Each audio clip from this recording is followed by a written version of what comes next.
Oi, gente, estamos de volta aqui no canal Saúde e Qualidade de Vida com fatos de um viajante. E hoje a gente vai falar sobre um amor perdido, ou como já diz o tema, como eu perdi o meu grande amor. Eu espero que vocês curtam essa história. Se você deixar o seu comentário nos falando qual é a sua opinião, será ótimo, tá bom? O canal Saúde e Qualidade de Vida agradece a todos vocês e deseja um grande beijo e agradece pelas histórias. Tchau! Então, eu era muito sonhadora, eu adorava brincar com os meus amigos, com os meus primos, eu adorava ser feliz, sabe?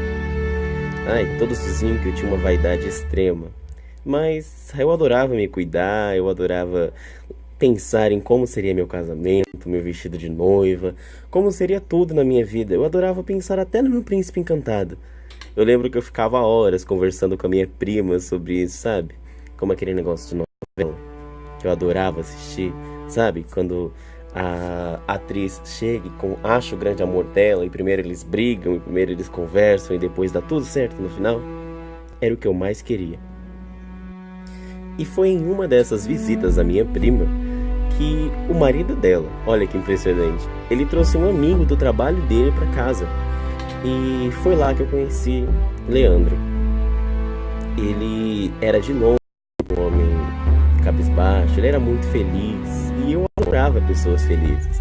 Eu gostei muito de conversar com ele e desde a primeira vista a gente já conversava muito. Depois de um tempo até na minha casa ele já vinha, mas eu não consigo esquecer todos os fins de semana que eu sabia que ele iria para casa da minha prima e eu me empolgava, sabe? A ansiedade era tanta que eu não cabia dentro de mim.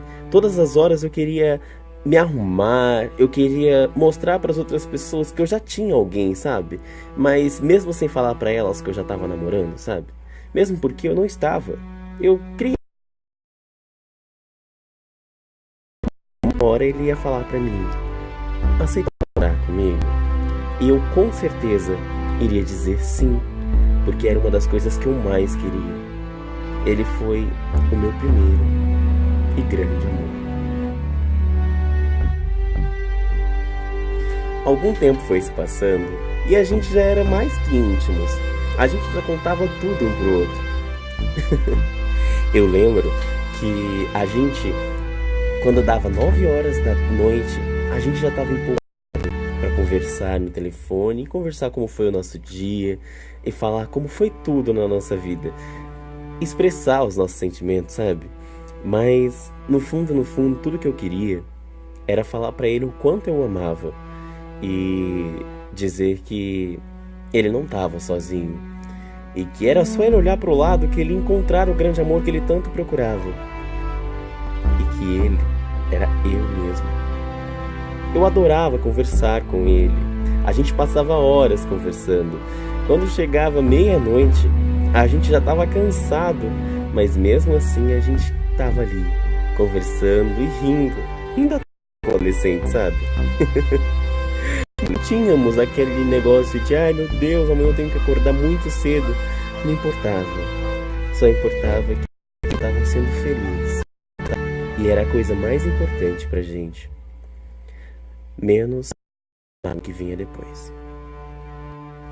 Na nossa última ligação, que eu me lembre assim, que ele não me preparou muito para o que estava acontecendo. E a minha família já tinha algum dinheiro, sim, e eu conseguiria ajudá-lo. Mas ele me pediu ajuda. Simplesmente, numa das nossas ligações, eu já estava preparado para dormir, sabe? E eu só estava esperando a ligação dele, e depois iria dormir, no outro dia já ia para o trabalho. E ele conversou comigo normalmente, mas no final da ligação eu estava rindo e aquele negócio, tanto a gente rir e se empolgar, já tinha até esquecido, eu acho. Já quase dava 2 da manhã, ele me disse que ele teria que ir para Minas Gerais. Lá é onde a família dele mora e os familiares dele estão passando por problemas na família e esses problemas são financeiros. Só que ele não me disse isso, ele não me preparou para isso. E depois eu tentei até ajudar, mas ele não aceitou por orgulho. Com certeza, eu sempre soube que foi por isso. Mas Ele foi e disse que manteria o contato, mas acho que não foi bem assim. Então demorou um pouco para mim aceitar tudo o que estava acontecendo, mas eu aceitei. No primeiro mês, quando ele já estava lá, estava tudo mil maravilhas, parecia que ele nem tinha se mudado, sabe? A gente conversava todos os dias, como ele não trabalhava ainda, então a gente podia ficar mais horas conversando. Eu chegava 2 horas da tarde em casa, então a gente conversava muito tempo.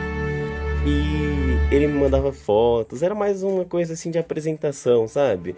Eu lembro até dele me mandando mensagens de que olha a foto da sua sogra e tal, porque a gente brincava muito.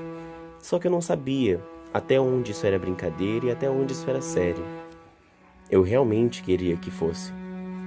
Mas depois de um tempo, ele não me ligava mais. Eu até tentava ligar e ele não me atendia. Eu me preparava toda, sabe? Pra quando fosse 9 horas da noite, ele me ligar e eu já estar ali, com tudo feitinho, já deitada, só pra ficar conversando e logo depois pegar no sono.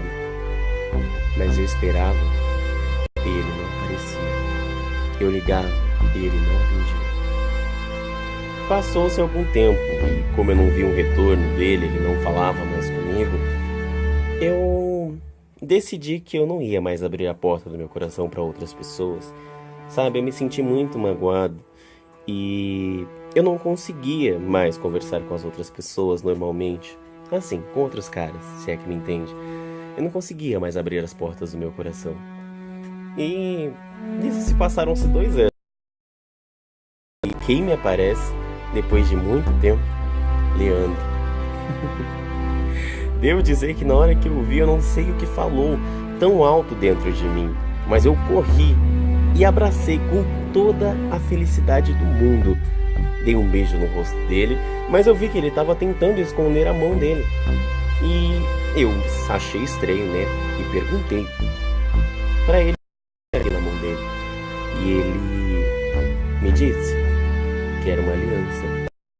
Eu perguntei se ele estava casado, mas na hora foi um choque. Eu lembro que meu corpo inteiro arrepiou. Mas ele disse que não, que ele estava noivo. E que a mulher dele estava em Minas Gerais. Eu me desesperei muito aquela noite. Eu chorava bastante. E quando eu consegui dormir um pouco, eu lembro da minha campainha tocando. Meus pais foram atender e eu ouvi a voz grossa, a voz de homem. E eu falei, quem será? Eu fui até lá para saber quem era. Quando eu saí da porta do meu quarto, eu vi, era ele. Conversando com os meus pais, ele dizia que ele sabia o quanto eu gostava dele. E ele também gostava muito de mim. Mas o amor não poderia dar certo. Porque quando ele foi para Minas Gerais, trabalhar para ajudar a família dele, ele acabou se envolvendo com uma mulher e ela engravidou. E ele não teria coragem de deixar ela, grávida, sozinho. Então, ele iria se casar com ela.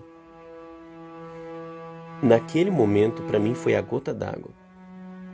Eu já queria me matar, eu chorava muito, eu vi os convites na mão dele e aquilo para mim foi a pior coisa possível que podia ter acontecido. Eu quebrei a minha mão nesse dia, chorei bastante, eu gritei, lembro até dos meus pais tentando me consolar. Depois de tanta desilusão, eu acabei por não gostar e não querer mais amar outras pessoas. Eu optei por ficar sozinho. Eu entrei para a igreja, eu comecei a servir mais a Deus. Eu ia em todas as missas. E foi o jeito que eu arranjei, sabe? De estar mais próxima de Deus e esquecer um pouco disso. E com a influência dos meus pais, eu entrei para o convento e eu acho que foi a melhor coisa que eu fiz, pois eu sabia, eu só tinha sentido esse amor além de por Deus, por uma pessoa, e que eu preferia que ele fosse feliz, mas que eu não iria abrir meu coração para outras pessoas. E os meus pais, numa tarde de visitas, eles vieram aqui e me deram a notícia: você não sabe quem morreu. E eu fiquei até assustado, eu pensei que fosse alguém da família. Mas eles disseram: não, Leandro se matou. Deixou a casa para os seus filhos, a mulher lá, que era tudo que ele tinha, a casa, o carro, deixou para eles e se matou. E agora a mulher vendeu a casa e está vindo. Mas olha como as coisas são. Quando ela veio para cá, para São Paulo, ela procurou refúgio em Deus. E ela refugiou em mim. Ela conseguia desabafar, ela conseguia conversar comigo. E a gente se tornou boas amigas. As nossas conversas eram mais íntimas. Eu realmente conheci o interior dela. Eu via que ela era uma pessoa boa, cuidando de 2 filhos. Só que ela também dizia que ela não tinha espaço mais para 2 homens. Que os 2 homens da vida dela eram os filhos dela. E que isso não iria mudar. Mas aquilo ficou na minha cabeça. Antes, a briga por um amor. E agora pela falta dele. Como pode?